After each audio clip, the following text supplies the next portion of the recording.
సరే నేను సంవత్సరం అవుతుంది, నేను సంవత్సరపు నెల బాలుని. నేను రాజకీయాలకు కొత్త కాకపోయినా ఇక్కడ మాత్రం సంవత్సరమే అవుతుంది. నేను సంవత్సర కాలంలో నేను ఏమేమి చేసినో అవన్నీ మీ కళ్ళ ముందు ఉన్నాయి. నాకు వేరే వాళ్ళ లెక్క వేరే వ్యాపకాలు ఉండవు. నాకు పొద్దున్న లేస్తే రాత్రి దాకా మీ చుట్టూ తిరగడం, సమస్యల మీద కొట్లాడే తప్ప నాకు ఇంకో వ్యాపకం లేదు. నాకు టూర్ పోయేది లేదు, నాకు ఏ అలవాట్లు లేవు. కాబట్టి మీ చుట్టూ తిరుగుతాను.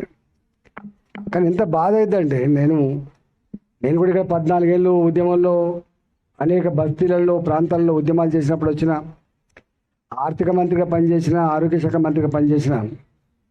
కానీ కిందికి పోయిన తర్వాత నేను చూస్తే గ్రామీణ ప్రాంతాలు చాలా మెరుగు ఈ బస్తీలలో ఉండే సమస్యల కంటే కూడా. ఆ గోరేటి వెంకన్న పాట మళ్ళా వినాలనిపిస్తుంది. నువ్వు వండుకున్న అన్నంలో, నువ్వు వండుకున్న కూర ఆ డ్రైనేజీ వాసనే కంప కొడుతుందని చెప్పి అయితే మాట్లాడతారో అక్షరాల సత్యమని చెప్పింది హైదరాబాద్ బస్తీ. ఎంత వైవిధ్యం అంటే ఇంకా హైటెక్ సిటీ దిక్కు పోగానేమో మొత్తం న్యూయార్క్లో ఎక్కడో లండన్లో ఉన్నాడు కనబడుతుంది. మళ్ళీ వెంటనే బస్తీలో రాగానే ఓహో ఇది తెలంగాణ అనిపిస్తుంది. మళ్ళీ అంటే ఎంత వైవిధ్యం ఉంది, ఎంత వ్యత్యాసం ఉందో దాన్ని బట్టి అర్థం కావాలి. నేను ఎంపీని అయినప్పటికి కూడా, మాజీ మంత్రిని అయినప్పటికి కూడా మా సొంతమ్మ ఇక్కడే ఉంది. నేను జిహెచ్ఎంసీ మీటింగ్ పోయినా. మా వాళ్ళు అందరు అన్నారు, నువ్వెందుకు వస్తావన్నా ఈ జిహెచ్ఎంసీ మీటింగు, ఇది మా కార్పొరేటర్లు చూసుకుంటాం లే, మీరెందుకు అని చెప్తే లేదమ్మా వస్తా నేను.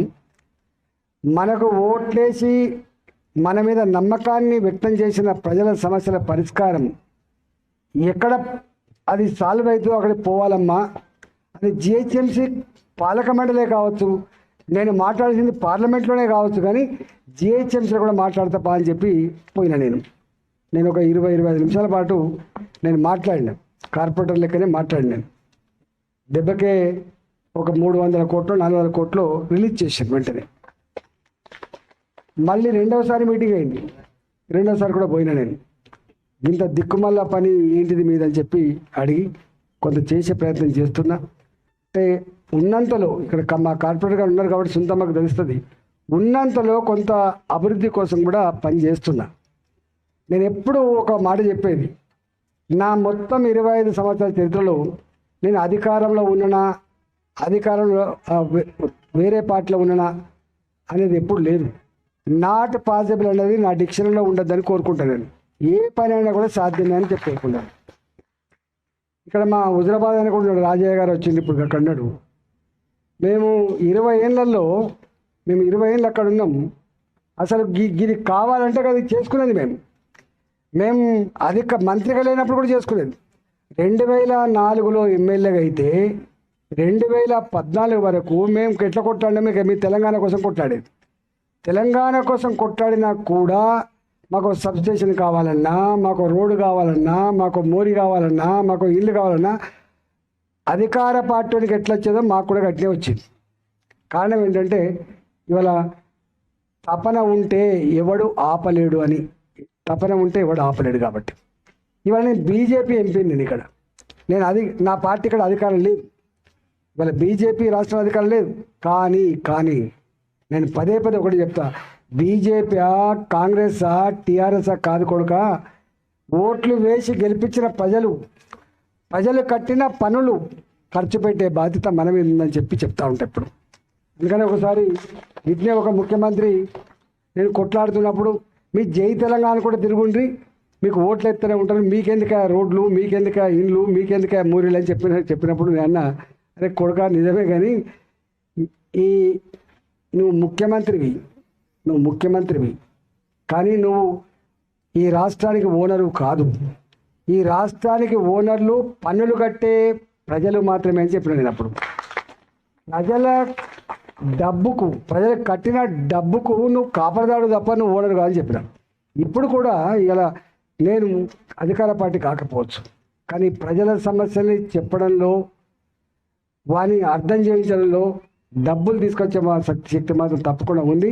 మీరు ఏ సమస్యలు అయితే ఇప్పుడు చెప్పిండ్రో తప్పకుండా నేనే మీ కాలనీకి వస్తా, పాదయాత్ర చేస్తా, సమస్యలు రాసుకుంటా, పరిస్థితి ప్రయత్నం చేస్తా. ఎంత దీనం అంటే ఎంత అంటే ఇక్కడ పోతున్నాం. ఈ కాలంలో హైటెక్ యుగం అని చెప్పే ఈ కాలంలో ఇలా విశ్వనగరం అని చెప్పే హైదరాబాద్లో ఇంకా మురికి నీళ్ళు పోయేదాకా ఉండి, మురికి నీళ్ళు పోయినాక మేము నీళ్లు పట్టుకుంటామనేటువంటి దౌర్భాగ్య పరిస్థితి వెళ్ళడానికి సిగ్గుగా ఉంది. ఇలా చాలా దారుణంగా ఉంది. ఎక్కడ స్టామ్ వాటర్ డ్రైన్లు వేరే ఉండాలి, హైదరాబాద్లో డ్రైనేజ్ డ్రైన్లు వేరే ఉండాలి, కానీ రెండు కలిసే ఉంటాయి. ఈ రెండింటితో పాటుగా మనకు మంచినీళ్ళు తెచ్చే పైప్ లైన్ కూడా కలిసి ఉంటాయి.